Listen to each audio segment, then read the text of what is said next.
Yo, so previously on Love and Hip Hop with the Family, Spice finally shows up and lets us know what the hell been going on with Spice. Cause in my head I've been saying like we've been 7 episodes in and we only got glimpses of Spice, and I want to see what's up with Spice. Where is Spice? I guess we could say this was the Spice episode, y'all, huh? Let's talk about it, y'all. Let's discuss. Let's have a conversation. Shit. Let's communicate real quick.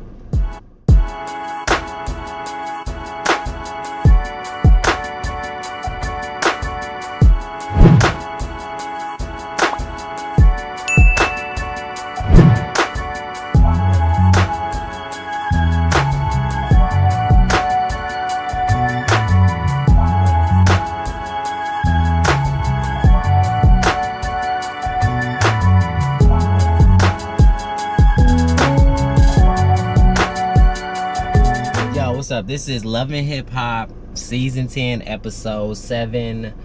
And yeah, we open up with basically Spice having a performance. So everybody, all the women shows up, right? So you got Yandy shows up, Rashida shows up, Carly Red shows up, Bambi showed up.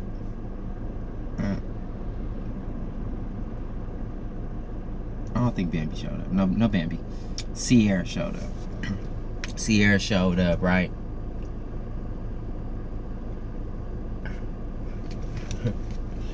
So Yandy and Rashida begin to talk about what's been going on in their life, and basically, like I said, this Love and Hip Hop with the families.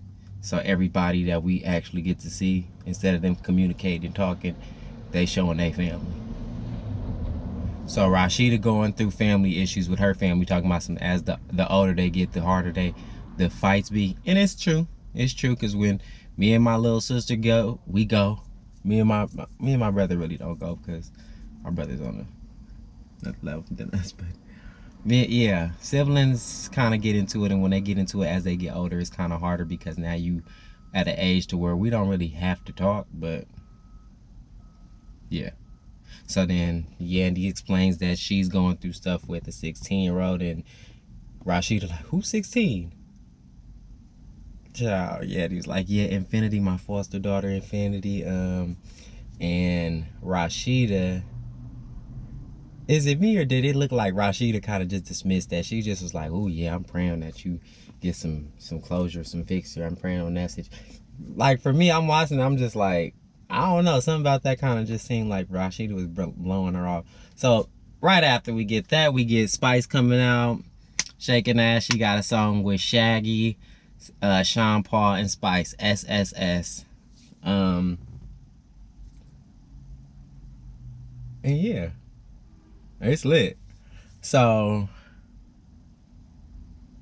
after the performance, we see now that it wasn't all the ladies. It's all the ladies plus Safari. So I guess it's safe to say that when Safari mom left, Safari kicked back into regular, normal Safari behavior, right? Okay. Just making sure I ain't the only one that peeped that. And like I said, I love this Sierra. The Sierra that actually got some substance. She looked, and Safari just, doing Safari, but he gets so much life when he is outside and not at home, not having to be dealing with real life. It is so crazy to me, because I'll just sit there and as a viewer, I'm looking at him like, you are too turned. Like, why you not this turn? So Spice introduced her new boo. Basically, he's a producer on Love and Hip Hop. So Spice was talking to the producer, and they kissed. Safari says, oh, that's a baby making kid. I'm sitting here thinking to myself, like, you would know, huh? But then again, would you? Because you're not fucking doing a good job of showing that you fucking love the girl you was kissing on and telling her that you wanted to do OnlyFans. Like, I'm just so lost. Like, how you get so much, like amped up off of the next person's like situation. Because even at Yandy's party, you was turned the fuck up, but every time you get around your wife, you are miserable. I ain't never seen somebody like that. Be the real Safari.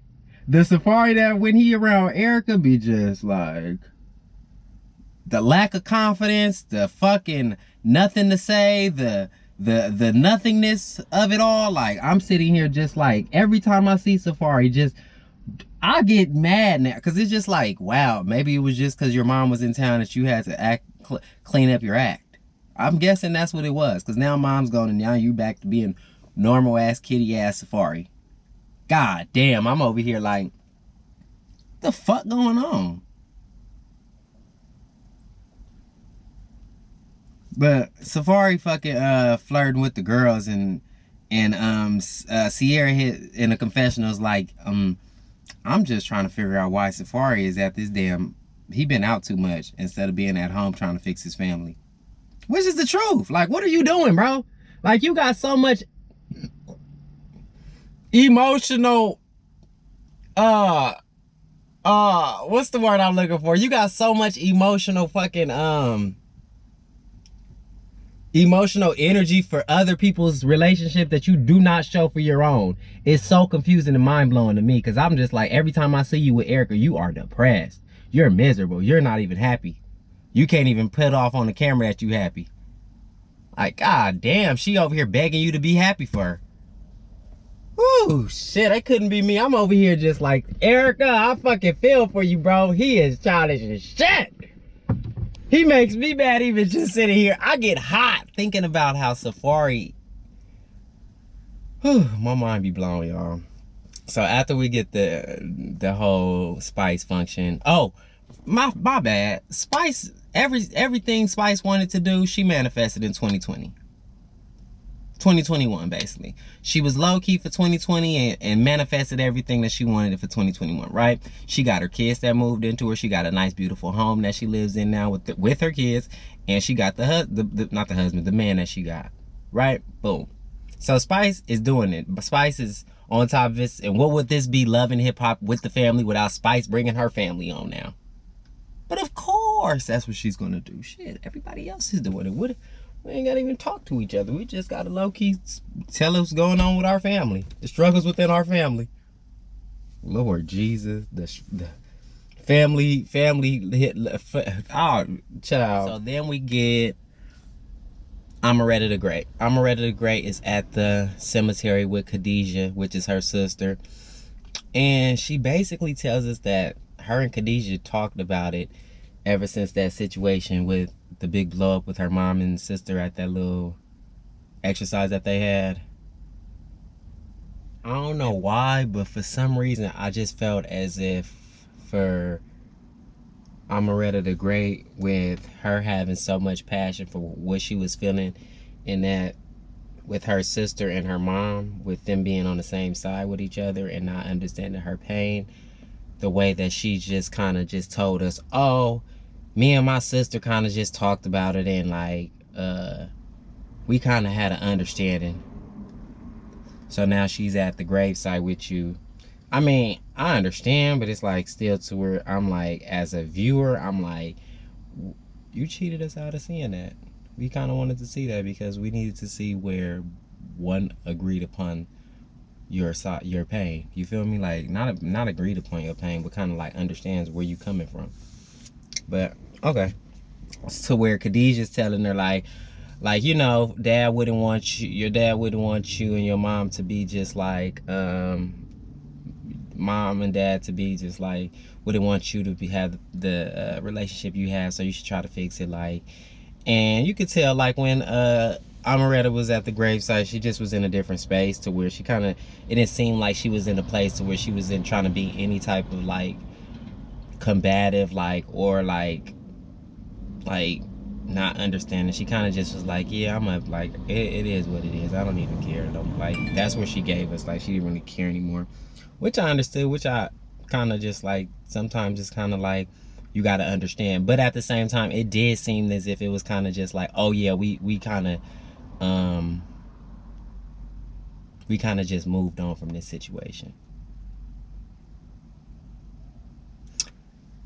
Hey, was young baby Tay just on here to give us that guap dad story or what? Cause I'm just sitting here thinking about it like, I ain't seen young baby Tay since she got embarrassed in LA. My God, I'm over here just like, wait, it's 7 episode and we done got more of Omeretta's repeated story more than we done got little young baby Tay. So I'm just like, well, damn, okay. I guess whatever happened to young baby Tay, but it's the game. Love it, hip hop. She ain't got no family, huh? That's what it is. She ain't got no family to provide for. Oh yeah. Oh hell yeah, you right. She ain't got no family for us to be seeing. It's Love and Hip Hop with the family. So she gotta have like some family aspect, some kids or something. She ain't got none of that. So it's kind of like you just the extra. Damn. Damn. God damn. Alright. These 3, these 2, we gonna call them the, like, we gotta come up with a name. Y'all comment below a name for these 3 coming together to just bitch and moan about the relationships that they chose to be in. The wives that they chose to have and the babies that they chose to put into these women.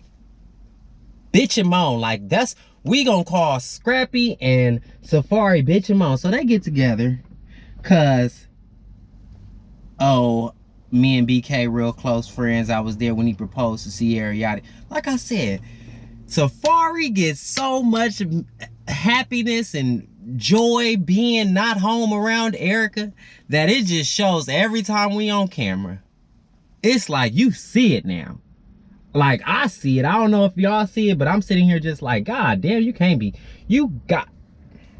He gets around them. He's just ecstatic to just, oh, you got some real anger, huh? What you so mad at? Like, to where BK kind of explains that Sierra turned that ring in, and then here go back to no substance. Sierra turned that ring in and got bracelets and watches and all that buzz down for that ring. Scrap come in. Scrap kind of just like, well, you know, what's going on? What type of white people shit y'all got us on?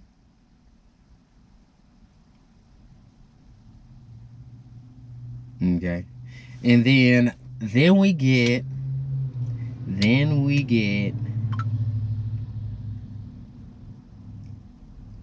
yeah, them both bitching and moaning about the fucking wives they chose to have. I'm sitting here just listening like, ooh, I wouldn't want to be married or bother with neither one of you motherfuckers either. Because you know what? Y'all just, oh.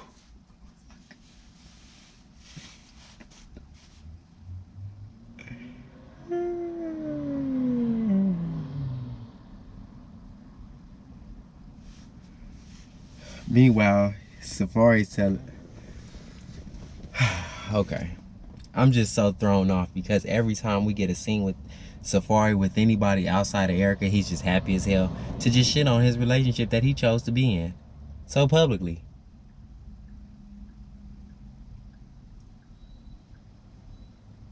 Like, okay. Next we get this scene of the one or the birthday for Ahmaud Arbery, to where Jock is there with the parents of Ahmaud Arbery. Yeah. And they're celebrating his birthday. Basically, they was bringing out young black boys to like show them, like, you know, just kind of like some positive reinforcement to show the young, like, okay, we got like yada yada yada. Yandy brought Lil Mendices, and I thought that was cool. Jock was, I guess, looking for his son to come, and I guess his son wasn't fooling with it. Son wasn't fooling with it. He never even showed up. So he was having a conversation. Jock is having a conversation with my son because my son has his son there, and my son's like, oh, where's your son? He's like, man, I don't even know.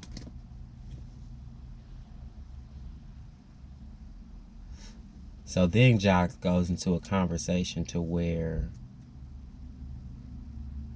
I guess at his club, his security guard got into it with one of his boys, to where like a gun went off.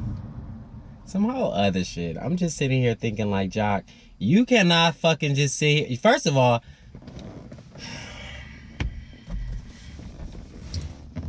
let me tell y'all something. This is how you show up in your kid's life. Be there. You show them love no matter what they choose to do, be, and chase in the world.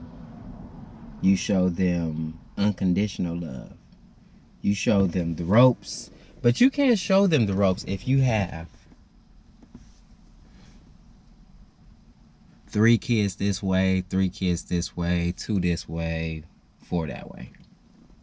What I mean by that is eventually one of them out of the 4 baby mamas you probably got is gonna feel a way about you, regardless to who or how you show up in their life, because they gonna always feel like a sense of, why you didn't want my mom? That's how I feel about it. And from what we've seen, because we can only go off what we see on Love and Hip Hop, because you decided to put this out on Love and Hip Hop, because again, Jock really didn't have too much. I don't know what Jock had, because I was sitting here every time this preview played, I'm sitting here like, why is we sitting here talking? We ain't never talked. Okay, so Jock wants his kid to just show up and be like all the other kids. And when you got to understand your kid's pain, but you can't understand your kid's pain if you're not normally around your kid. And that fucking showed when y'all got to the fucking, ooh, wait, I'm gonna hold that, because Jock was painting a picture, y'all. And I fuck with Jock. Don't get it understood. Like, don't make it seem, I don't want it to seem like I'm not fooling with Jock. I fuck with Jock, but at the same time, it's like, bro, I also see where people kind of be frustrated, because it's like, you can't give all them kids the same amount of love, attention, and affection that they need to be just like, to show up in the world like all the other kids that have had that, or that have that, or that you see that has that, and then be like, oh, why my kid not like that? Well, shit, look at the fucking dad he had as an example. My fucking God, I be so thrown off when people be sitting here thinking like, oh, my kid is just gonna be a totally different person than what I was. How? If he only knows what the hell he's taught? Oh my God, okay.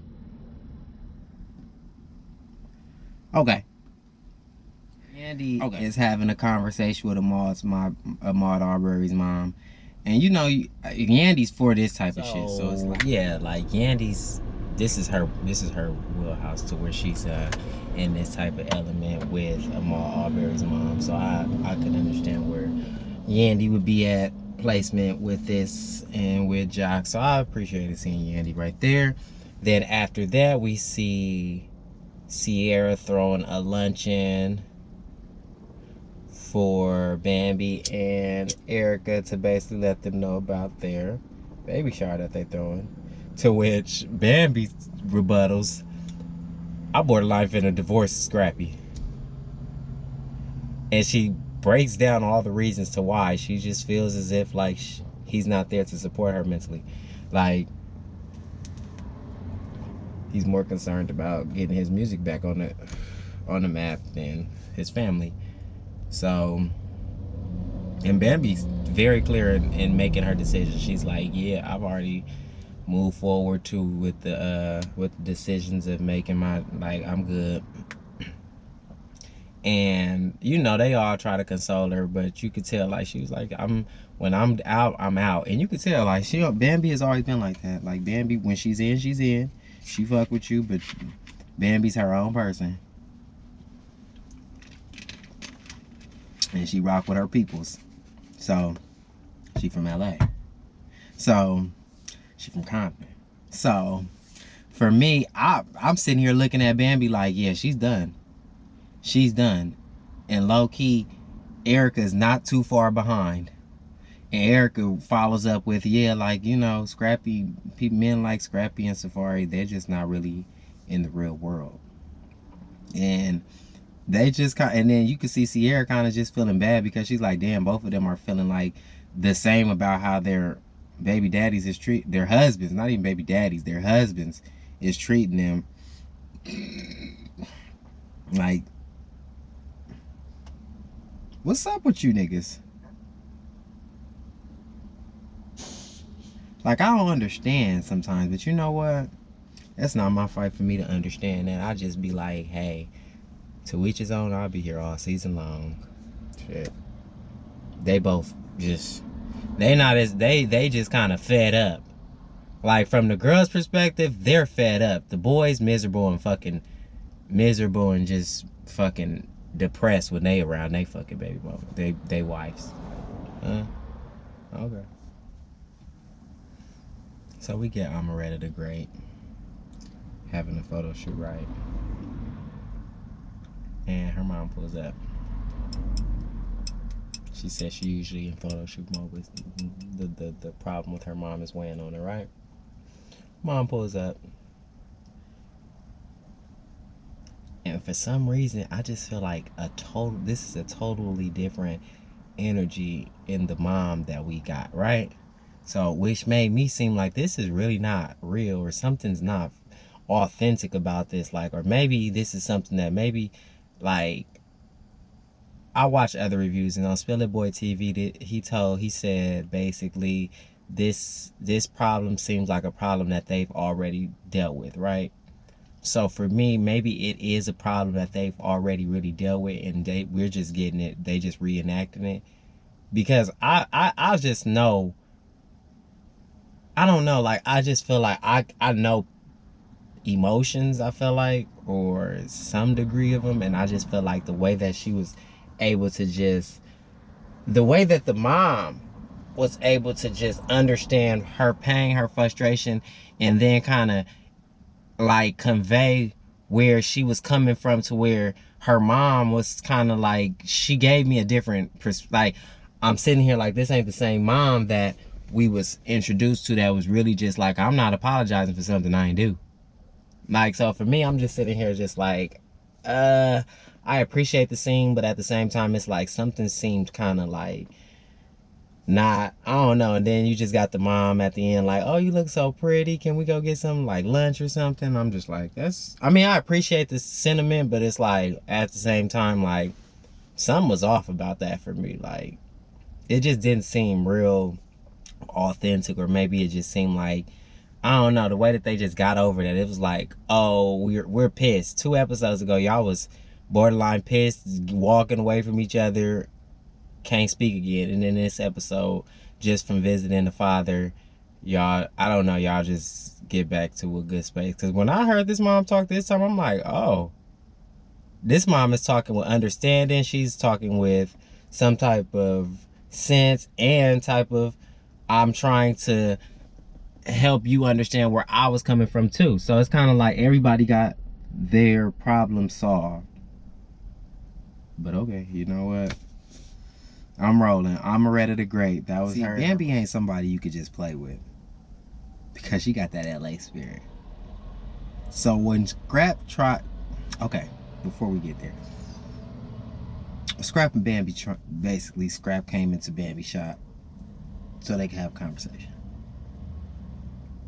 In this conversation, it get heated fast, because Bambi's feeling away because Scrap just pops in and out for the kids, throw him on Instagram, does his thing, and leaves and does that thing. But then never like, but Bambi's like saying, I'm pregnant. I have to do all this stuff with no help. Where her frustrations come from. And Scrap is kind of like trying to make it seem as if like belittling it, and making it seem as if like, I'm there all the time. I'll be there and I'll be tired. I'm the one tired. I get it. So everything you're doing is not, is like, I understand what you're trying to get to, Scrappy, but you got priorities over here. See, what you're doing is something that is, yeah, you're not a musician. We ain't heard scrappy music in a long time.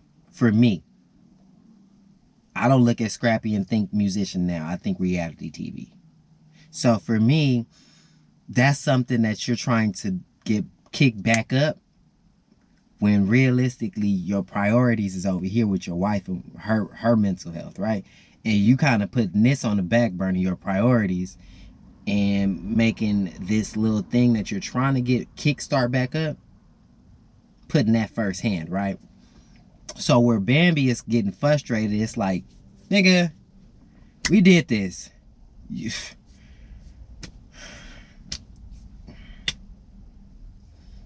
And Scrap like, I still can do this.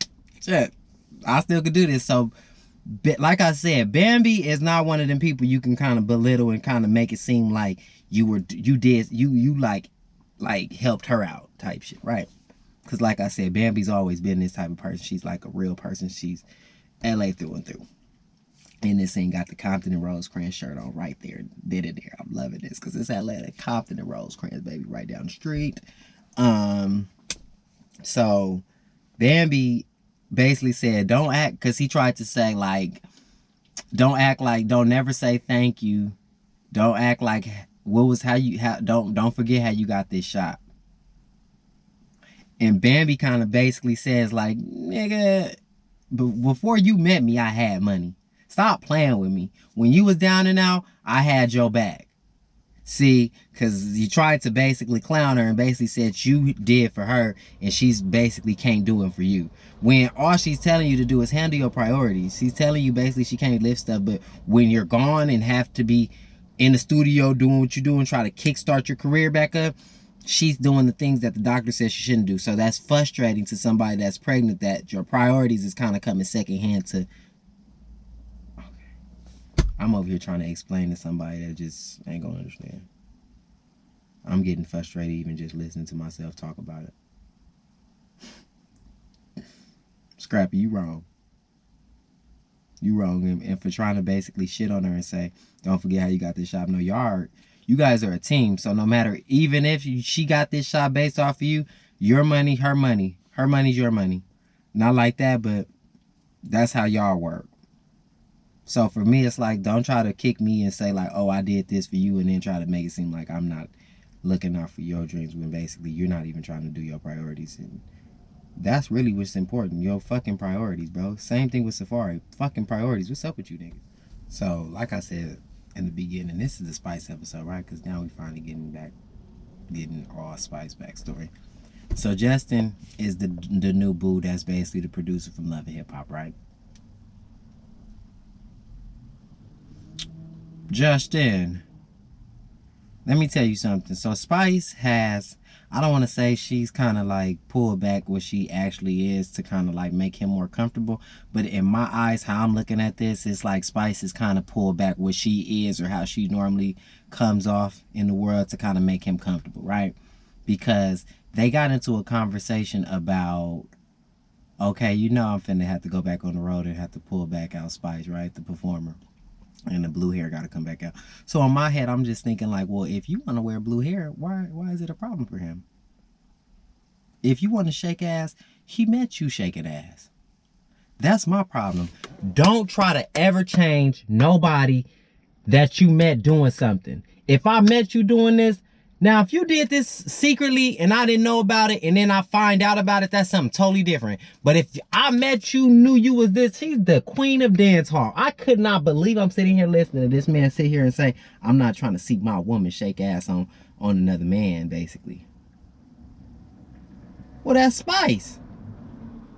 The queen of dance hall. That's Jamaican. That's dance hall music. We shaking ass. Don't try to change me, bruh.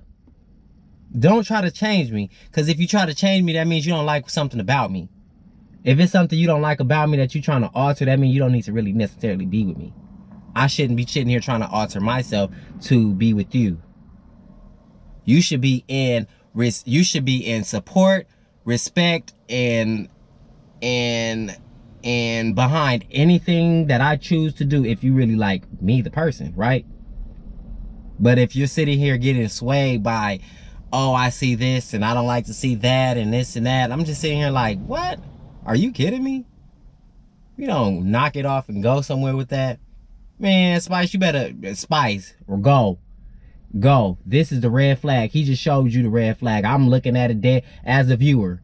If you're not catching it as in real time, then I don't know what to say. But as a viewer, I'm watching this. She's trying to change you. Nah, I'm not cool with that. I'm not for that at all. Never been for that, and not gonna never start being for that. It's not my thing. So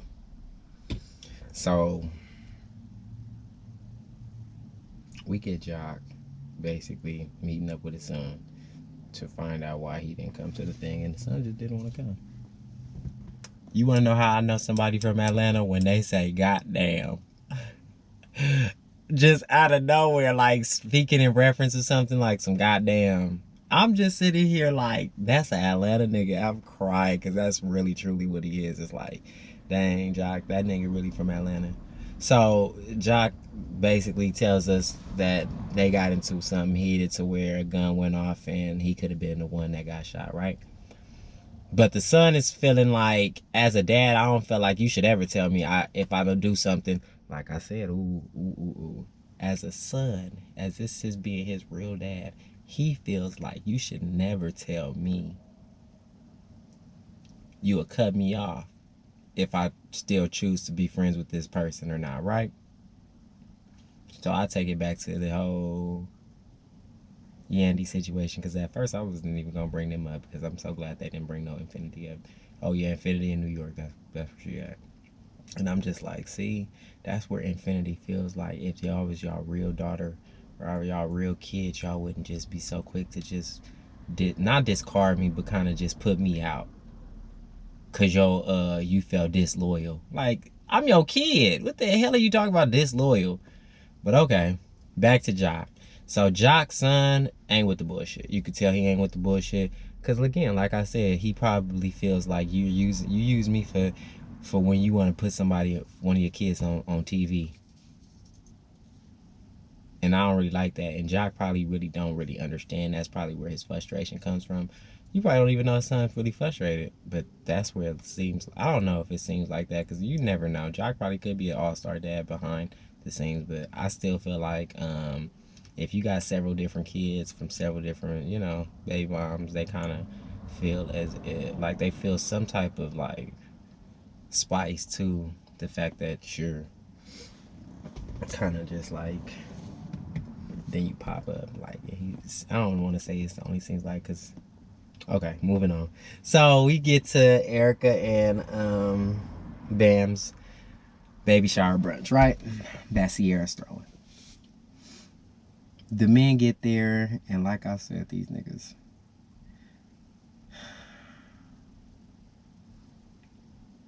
Tweedledee and Tweedledoo, Tweedledum and Tweedledee, like both of these niggas is just like, ooh. But you want to know what? I appreciate Scrappy for trying. He attempted, like his attempt was there, but I felt like this is what I felt.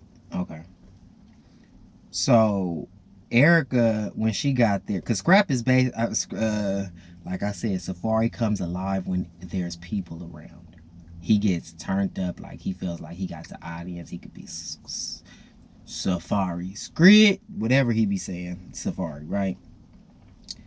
When that crowd gets there, like you could see how happy he was just to be there. He literally was risking the fact, like he didn't have to come to that baby shower if he was gonna do what he did, right? Can we all agree on that? Okay. So what he did was, I like to see people, so let me go see the people that's all there. Then I'm gonna make a grand exit, right? So what I got was, when Erica got there, she basically was trying to give the rundown on what's been going on.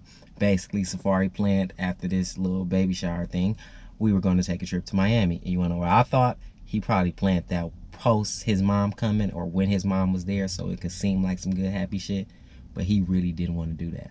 Then he texted her and told her that I will always put myself first, like, or I will always be my first priority type shit. After she told him to get some like diapers and something from the store. And you want to know what's crazy? He brought that up when they was throwing them axes. He brought that up, and I kind of breezed by it. But now that I think about it, it's like, you text her that after she asked you to get some fucking diapers for your kid.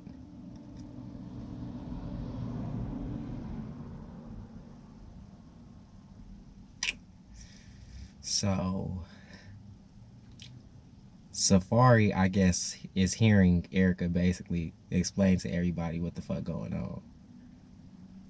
To where now he's like, now I can make my grand exit.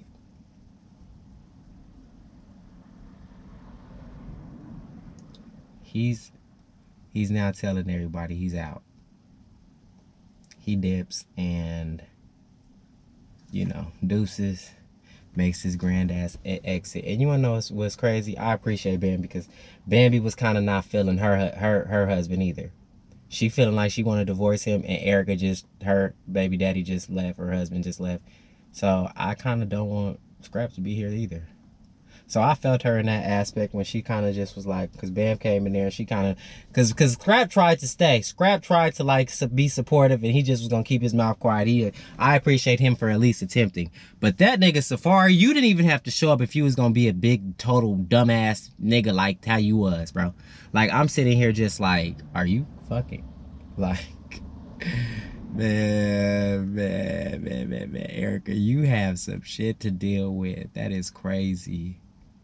Bam checked out, and I'm just like, episode 7, y'all. Love it, hip hop. Y'all let me know if I miss anything, and y'all like, subscribe to my channel, and check out some other videos. Let me know what y'all think. Comment below.